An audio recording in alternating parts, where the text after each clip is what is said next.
딱 그림은 일단 두 종류예요. 그럼 그 두 가지를 어떨 때 사용하면 좋은지도 살짝 말씀드릴게요. 우선은 지금 보면 아시겠지만 이쪽 그림이 빛을 직접적으로 받은 부분이 당연히 어떤 굴곡을 우리가 인지하기 쉽게 보여요. 왜? 여러 군데서 조명이 들어오면은 그림자 지는 부분이 굉장히 좁아질 거예요. 그쵸? 그러면서 굴곡을 우리가 인지하기가 쉽지가 않아요. 근데 대신에 한 방향에서 오면은 그 빛에 의해서 그림자도 이렇게 명확하게 생기겠고, 이러다 보니까 얘의 형태를 인지하기가 훨씬 좋아요. 그죠? 그러니까 이건 뭐냐면은 강조되는 게 형태 같은 큰 굴곡 위주로 인지가 되는 거고요. 반대로 이건 뭘까요? 큰 게 아니고 정말 너무나 세세한 굴곡. 그렇기 때문에 이게 이제 형태 해가지고 내가 뭐 예를 들어서 이렇게 주먹질하고 뭐 이런 그림을 그려요. 그러면은 막 앞뒤로도 거리감 차이도 많이 나오고 이러니까, 만약에 지금 두 번째로 그린 요 그림 같은 방식으로 그린다고 치면은 색깔은 다 비슷하고 이렇게 그려질 거기 때문에 입체감을 느끼기가 쉽지가 않을 거예요. 그래서 공간감도 안 느껴지고 뭔가 연출적으로 답답하게 느껴질 수 있어요. 그럴 때는 빛을 그냥 확 딱 때려가지고 강조될 거 강조되게 하고 그런 방식으로 처리되는 게 낫겠죠. 근데 대신에 이 세세한 그림은 그럼 어떨 때 좋을까요? 인물 자체가 지금 이쪽에 둘 다 눈, 코, 입을 그렸어요. 그쵸? 했을 때 어때요? 얘가 훨씬 더 이 눈의 모양이나 코의 모양이나 입술의 모양에 집중하기가 좋죠. 이쪽은 어때요? 반대로 여기서도 물론 이제 둘 다 똑같이 이렇게 클로즈업 된 거라고 하면 얘한테도 잘 보이긴 하겠지만 먼저 들어오는 거는 이 큰 흐름이란 말이에요. 그죠? 이 명암의 큰 흐름이 먼저 느껴진다 이거지. 근데 반대로 이런 식으로 그렸을 때 훨씬 더 이목구비에 집중하기가 좋아요. 그래서 어떤 거냐면은 굳이 얘기하자면 좀 더 서정적인 분위기를 만든다라고 할 때 저는 이런 명암을 더 많이 사용하는 편이에요. 거기다가 심지어 이 외곽에 이런 식으로 그 림라이트라 그러죠? 뒷부분에 이렇게 요 의자나 이런 데 생긴 것 같은 이런 느낌이요.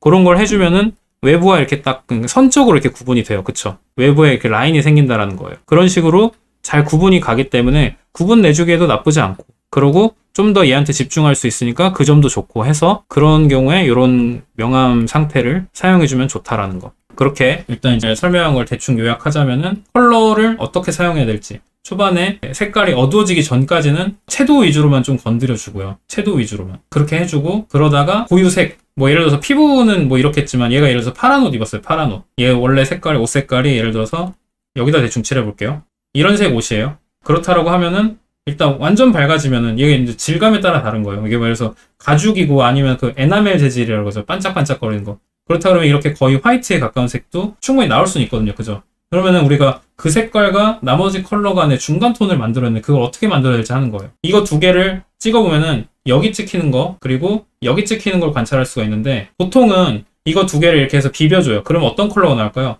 이걸 직선으로 연결했을 때 그 사이에 오는 컬러들이 나올 거예요. 그쵸? 찍어볼까요? 여기 있죠? 여기 있죠? 그죠? 얘는 여기 있죠? 거의 직선 형태로 이렇게 나오죠, 컬러가. 근데 실제로 만들어진 컬러는 어때야 되느냐 하면은 초반에는 채도를 유지한 채 이렇게 이런 컬러부터 나오다가 조금 이제 어두워지면서 살짝 채도도 여전히 늘어나고요. 왜냐면 얘 실제 채도는 이 정도니까. 그러고 이제 이런 컬러 이렇게 해서 그라데이션이 생기면은 훨씬 자연스럽다라는 거. 굳이 곡선으로 제가 표현하자면은 그냥 설명하기 편하라고 고유색이라고 일단 명칭을 할게요.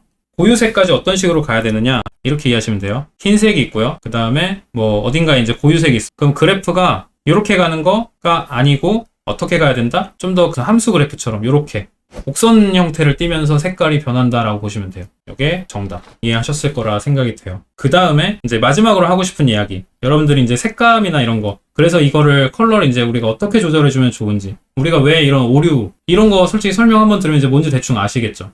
이제 어떻게 하면 되느냐 생각을, 여러분들이 이제 컬러를 정할 때 컬러 잘 칠하는 법 한 가지 또 마지막으로 설명드릴게요. 컬러, 우리 창을 보는 방법이 되게 여러 가지가 있는 거 아실 거예요. 여기 보면은 뭐 밝기 육면체, 색상환 뭐 이것저것 되게 많아요. 그쵸? 거기서 제가 사용한 이제 색조 육면체, 요거 같은 경우에는 어떤 식의 구분이냐면은 이 지점이 이제 H라고 하죠. H. 뭐냐면은 휴, 색상이에요. 색상. 그리고 여기서 이렇게 위로 가는 쪽은 뭐예요? 밝기죠. 밝기. 그리고 이쪽은 뭐예요? 채도. 이렇게 세 가지로 HSB라 그러죠. 이렇게 세 가지로 구분이 되는데, 이 세 가지를 이용을 해가지고 컬러를 조절을 하셔야 돼요. 그냥 여러분들이 보통 하는 거는 어떻게 할까요? 대충 이렇게 요 정도 느낌이지 않을까 하고 감으로 그냥 이렇게 찍는단 말이지, 컬러를. 그죠? 대부분 그러실 거예요. 근데 우리 이 컬러에 대한 정의를, 이제 이거를 골라놓고 이게 무슨 색이야 라고 설명할 수 있어요? 설명이 잘 안 돼요. 그쵸? 근데 여러분들 앞으로 칠할 때는 설명할 수 있게끔 연습이 되셔야 돼요. 색상은 어떻고 빨간색에 해당하는 색인데 채도랑 명도가 딱 중간쯤 되는 컬러다. 이렇게 얘기하면 이 색깔을 골라지겠죠. 그죠? 여러분이 색을 이제 고쳐 칠하실 때도 이거를 계속 생각하면서 칠하면 된다는 거예요. 이게 이제 우리가 오류가 생기는 이유에 대해서 일단 설명을 드릴게요. 자, 흰색, 밝다라고 하는 색 있죠. 밝다는 단어로 보자면 이제 흰색을 떠올려 볼게요. 흰색을 아까 얘기한 HSB를 가지고 한번 얘기를 해볼게요. 흰색은 뭐냐면요. 밝기가 최대고요. 그 다음에 채도로 보자면 최저예요. 이게 가장 밝은 컬러다라고 일단 여러분들이 생각을 하셔야 된다는 거예요. 여기서 이제 왜 이 색상은 아무 말도 안 하냐면 어떤 컬러에도 흰색은 존재하기 때문이에요. 그쵸? 여기서 제가 아무리 바꿔도 여기 흰색 이게 바뀌진 않죠. 밝다라는 거는 이렇게 흰색이 되기 위한 과정이기 때문에 밝기도 존재하고 채도도 존재해야 돼요. 근데 여러분들이 이 밝다라는 거를 보통 이 위아래로 움직이는 이 밝기로 인지하는 경우가 제일 많아요. 다들 그러실 거예요. 채도를 조절한다고 밝기가 바뀐다고? 이런 식으로 갸우뚱하면서 생각하는 분 여기 모르긴 몰라도 꽤 많을 거예요. 근데 지금 보시면 알겠지만 녹색 색상 계열에서 제가 가장 밝은 색 요걸 골랐어요. 이런 색깔이 나왔어요. 그죠? 얘는 무슨 색일까요? 녹색 색상에서 밝기는 최대예요. 그죠? 밝기 최대인 컬러예요. 근데 채도는 가장 높은 상태예요. 근데 그러면은 채도를 조금 낮춰봅시다. 이렇게 더 낮춰요. 이렇게. 그리고 흰색까지 이렇게 있어요. 이거 보고 채도가 변했네 라고 인지하기 전에 여러분 어떻게 느껴지나요? 점점 어두워지네? 점점 밝아지네 라고 느껴지지 않나요? 그죠? 이 점이 굉장히 중요한 포인트라는 거예요. 채도가 낮아지면 이 밝기에 해당하는 거 말고 밝다라는 느낌에서 더 밝아진다라는 거. 이거를 꼭 생각하셔야 된다는 거죠. 그래서 한글 그 단어의 어떤 뉘앙스 때문에 여러분들이 채도 부분을 전혀 생각을 안 하고 컬러를 고르시는 분들이 많다라는 거예요. 그래서 실제로 이제 컬러링을 할 때 저 같은 경우에는 이제 어떤 색을 이렇게 딱 칠해요. 좀 더 밝게 해주고 싶은데 라고 했을 때 이 위아래로 움직이는 것도 있겠지만요. 위로 올리면 이제 밝아지겠죠? 근데 어떻게 해도 밝아지겠어요, 그러면? 채도를 낮춰도 밝아져요. 그 밝기의 느낌을 유지하면서 이렇게 보다 어때요? 그냥 밝게 올린 것보다 훨씬 잔잔하게 살짝 밝아진 거 느끼시죠? 채도가 떨어졌다도 맞겠지만 밝기도 좀 더 밝아진다라는 거. 이런 것들을 이용해가면서 조절을 해주는 편이에요. 아까 제가 이제 얼굴 설명한 거랑 이때 가지고 이제 생각을 해보신다면은 이제 우리가 얼굴 컬러를 예를 들어서 선명한 색으로 이렇게 칠한 상태예요, 그림이. 그럼 이 상태에서 밝아진다라고 하면 어때요? 옆으로만 이동하면서 이렇게 밝게 만들어주면 되는 거예요. 이런 경우에는. 근데 이런 이제 고유색이 등장한 시점부터는 슬슬 어떻게 돼야 될까요? 다시 이렇게. 채도는 뭐 살짝 이동할 수는 있겠지만 채도가 이동되는 것보다는 그냥 아예 밝기 자체가 이렇게 어두워지는 이런 컬러로 강한 굴곡이나 그림자 라인을 이렇게 만들어 볼 수가 있다는 거지. 이렇게 뭔가 표현의 방식이 확 달라지기 때문에 어떨 때는 채도 위주로 움직일 때가 있겠고요. 어떨 때는 밝기 위주로 움직일 때가 있다는 거. 그런 거를 지금 이야기 제가 해드린 거를 떠올려가면서 한번 조절해 보시면 훨씬 좋을 거고요. 그 다음에 이제 컬러를 고를 때도 제가 아까 얘기한 것처럼 직각으로 움직여 버릇을 한번 들여보세요. 컬러를 내가 이제 이런 컬러를 골랐어요. 이 컬러를 보고 이게 내가 원하는 컬러면 그냥 쓰시면 되는데 이 컬러 보고 이제 좀 뭐가 달라졌으면 좋겠는데 라고 생각하잖아요. 그죠? 그럴 때 이제 이런 식으로 조절하는 거예요. 이 한 가지 한 가지 전부 다. 예를 들어서 이거보다 조금 더 색감이 좀 더 붉었으면 좋겠어. 아니면 뭐 따뜻했으면 좋겠어. 라든지 뭐 이런 식으로 생각을 해보는 거지. 붉었으면 좋겠으면 살짝 색감만 이동시켜보는 거예요. 근데 봐봐요. 색감만 이동시켜도 어떻게 되는지 보이세요? 이게 이제 색깔이 가진 고유 명도라는 게 있는 건데 빨간색이 주황색보다 어때요? 어두워요. 그쵸? 여기서 보면은 딱 밝아 보이는 거 있지 않아요? 노란색 컬러가 일단은 가장 고유 명도가 높다라고 볼 수 있겠고요.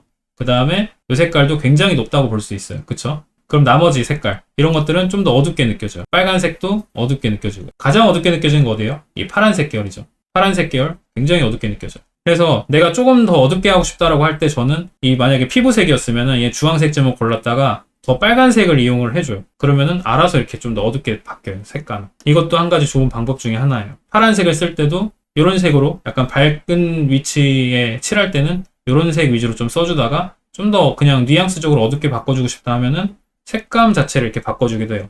지금 보면은 이 큰 네모칸 있죠? 여기서 색깔 아무것도 안 건드렸어요. 근데 여기서 요만큼만 바꿨다고 뉘앙스가 갑자기 어두워지는 게 느껴지실 거예요. 그쵸? 그래서 이런 포인트도 조절할 수가 있기 때문에 일단은 요거부터 한번 생각을 해보고요. 그 다음에 이 안에서 컬러를 고를 때도 이제 컬러를 이거 딱 봐요. 그 다음에 그냥 막 자유롭게 움직이지 말고 기역자로 움직여보세요. 일단은 내가 보기에 채도부터 한번 건드려보는 거예요. 조금 더 채도부터 한번 건드려보고 이 정도면 좀 어울릴 것 같고 아니면은 뭐 이 상태에서 이제 명도도 한번 이렇게 따로 조절을 해보고 명도를 바꿨더니 또 좀 애매한데 그럼 또 채도도 살짝 올려보고 뭐 이런 식으로 하면서 조금 더 내가 원하는 어울리는 색을 찾아보시면은 조금 더 찾기 좋을 거예요. 예를 들어서 이제 얼굴 같은 이런 구체적인 걸 그리고 있다라고 한번 가정해 봅시다. 일단 이렇게 채도 낮춰서 이렇게 이마 같은 데 표현을 했다 가정을 해주고, 이렇게 사람 얼굴이에요. 그런다라고 하면은 저는 이제 이 부분에는 빛을 못 받으니까 사실상은 거의 검은색일 건데요. 검은색이 아니고 그냥 약간 회색 정도로. 흰색도 마찬가지지만 검은색도 갑자기 막 쓰기에는 그림에서 가장 어두워질 수 있는 유일한 컬러잖아요, 검은색이. 그렇기 때문에 좀 아껴 쓰는 편이에요. 처음부터 강하게 찍지는 않아요. 그래서 좀 적당한 밝기로 눈 위치를, 우선 얘는 거의 이렇게 검게 보이니까 이런 식으로 좀 짙게 이렇게 한번 표현을 해봤고요. 마찬가지로 코 위치도 빛을 많이 못 받을 테니까 건드려 보는데, 여기서 지금 저는 이미 제가 이제 채도는 높여준 상태니까 밝기만 살짝 올려서 조금 밝다라는 느낌이 들게 이렇게 컬러 조절도 한번 해보고요. 빛을 못 받는 부분 와중에 더 못 받는 부분, 그러면 얘네는 어때요? 콧구멍으로 가면 갈수록 여기는 검은색이 나온다라고 보시면 돼요. 검은색은 근데 여기서 유의하실 게, 이쪽에도 검은색이 있고요. 이쪽 채도가 높은 쪽에도, 이쪽에도 검은색이 있죠. 검은색이라고 하면은 채도가 아예 없는 이 색깔을 검은색이라고 생각해 주시는 게 맞아요. 그렇기 때문에 점점 채도가 올라간다라고 보시면 돼요. 잠깐 또 이 색깔까지 가기 직전까지는 채도가 점점 이렇게, 근데 꼭 이렇게 해서 이제 회색을 써야 되는 게 아니고, 이 지점쯤에서는 잘 조절이 안 되기 때문에 채도 높은 색이 금방 나오긴 나와요. 이런 컬러들 위주로 이제 약간 이제 콧구멍 느낌도 한번 찍어보고 이렇게 컬러 조절을 해주시면 돼요. 아무튼 그 정도로 민감한 거니까 완전 검은색은 안 써주시는 게 좋아요. 그래서 보통 컬러 그냥 낮출 때는 내가 생각하는 고유 그 정도 명도가 나왔으면 그 다음에 그냥 이렇게 쭉 아래로만 내려가는, 채도는 솔직히 많이 영향 못 받고 그냥 이렇게 내려가기만 하는 그런 느낌이라고 생각해 주면 돼요. 그래서 이런 컬러도 이렇게 나오고, 여기다가 이런 영향을 이제 좀 받았으면 좋겠어 하면은 채도는 계속 거의 비슷하니까 뭐 안 건드려도 되겠죠. 이런 식으로 이제 반사광 느낌도 만들어 볼 수 있겠고, 이런데 이제 컬러를 내가 보기에는 여기 중간 역할을 하는 게 조금 더 컬러가 필요해. 그러면 이렇게 중간 역할을 해줄 만한 컬러도 좀 써보고, 조금 이제 이마 이렇게 빛을 강하게 받는 곳, 강하게 받다 보면은 여러 가지 영향을 받아서 이렇게 채도가 떨어지는 걸 인지를 하니까, 그러면 얘가 근데 좀 더 밝게 느껴졌으면 좋겠어요.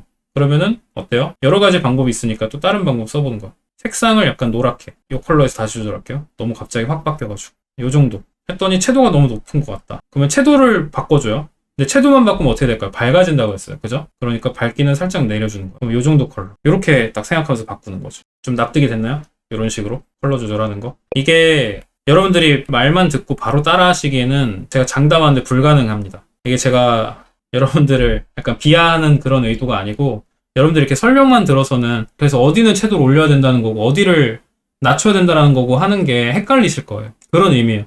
자기 그림을 그리면서 이걸 조절해보는 연습을 필히 하셔야지 이게 이제 습득이 되실 거예요. 근데 보시면 알겠지만 막 되게 복잡한 건 아니에요. 그냥 밝은 부분 할 때는 계속 채도 위주로만 조절하면서 칠한다. 어두운 영역은 이제 고유색 같은 게 딱 드러나니까 그 컬러가 나올 때까지 채도가 이제 어떻게 보면 약간 유지되면서 이렇게 칠해진다. 그러니까 계속해서 밝기를 생각한 다음에 그 다음에 채도를 한 번 더 생각해보라.